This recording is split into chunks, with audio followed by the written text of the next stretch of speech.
Bonjour à tous et bienvenue dans cette nouvelle analyse. Aujourd'hui, on s'attaque à un morceau absolument fondamental, les 8 types de permis de travail les plus importants en matière de santé et de sécurité au travail. Trop souvent, on voit ça comme de la simple paperasse, de banales cases à cocher avant de pouvoir démarrer une tâche sur un chantier. Mais en fait, c'est pas ça du tout. La réalité est bien plus profonde et stratégique que ça. Alors plongeons dans le vif du sujet et découvrons comment ces outils structurent véritablement la sécurité sur le terrain. La première question qui nous vient à l'esprit, c'est tout simplement, c'est quoi exactement un permis de travail? Eh bien, il faut vraiment oublier l'image de la corvée bureaucratique. C'est avant tout un outil de communication vital.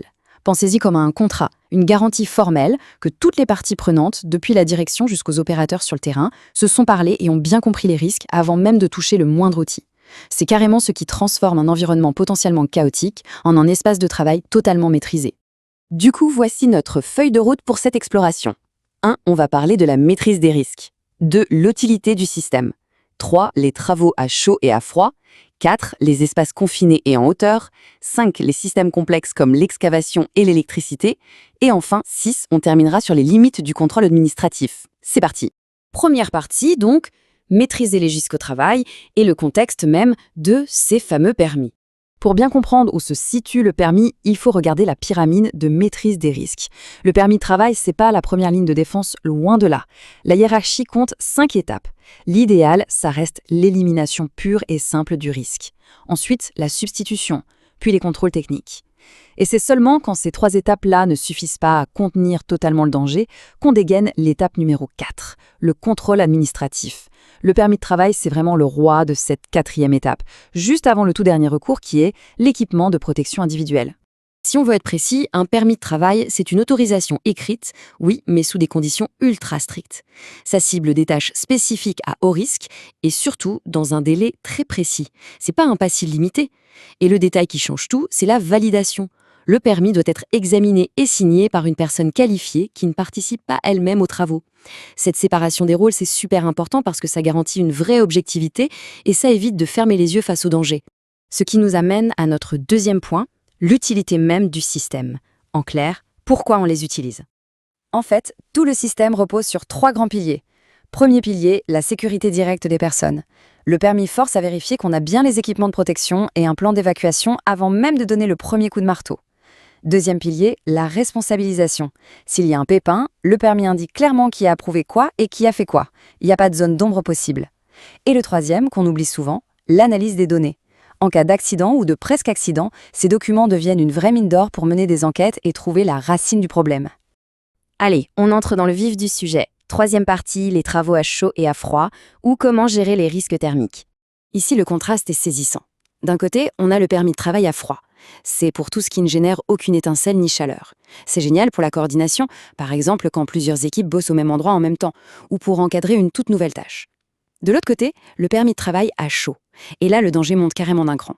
Ça concerne tout ce qui fait de la chaleur ou des étincelles une des causes majeures d'incendie professionnels.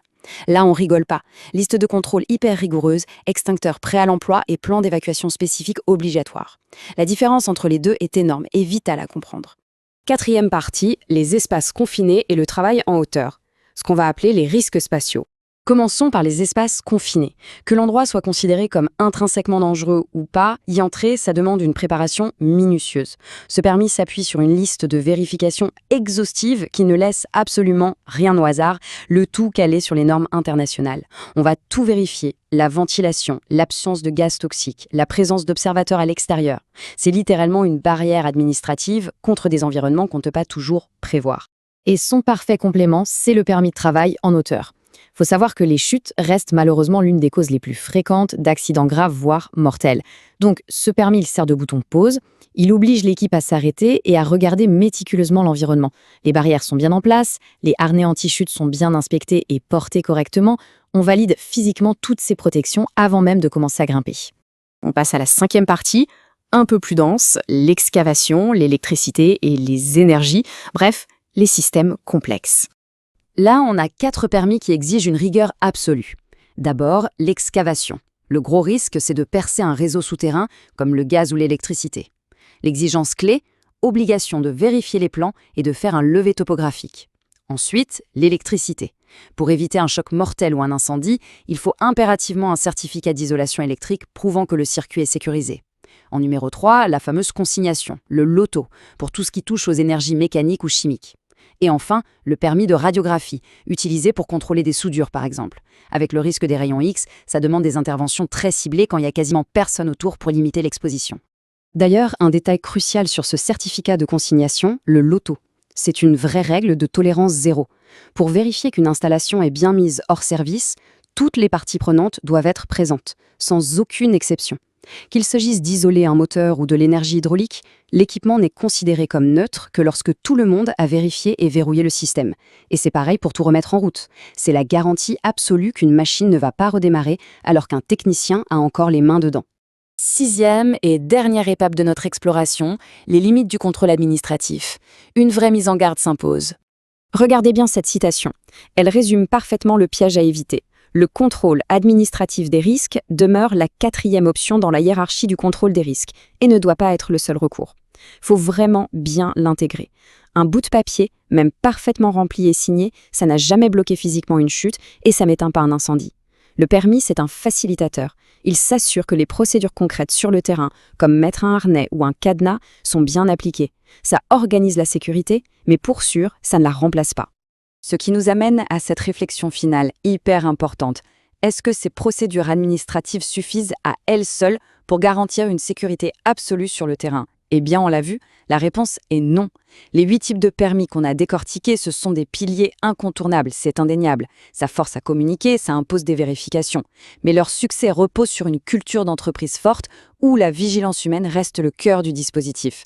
Gardons toujours en tête que la véritable sécurité, elle est documentée par le papier, certes, mais elle se construit sur le terrain par des actes. Merci d'avoir suivi cette analyse et à très bientôt pour une nouvelle exploration.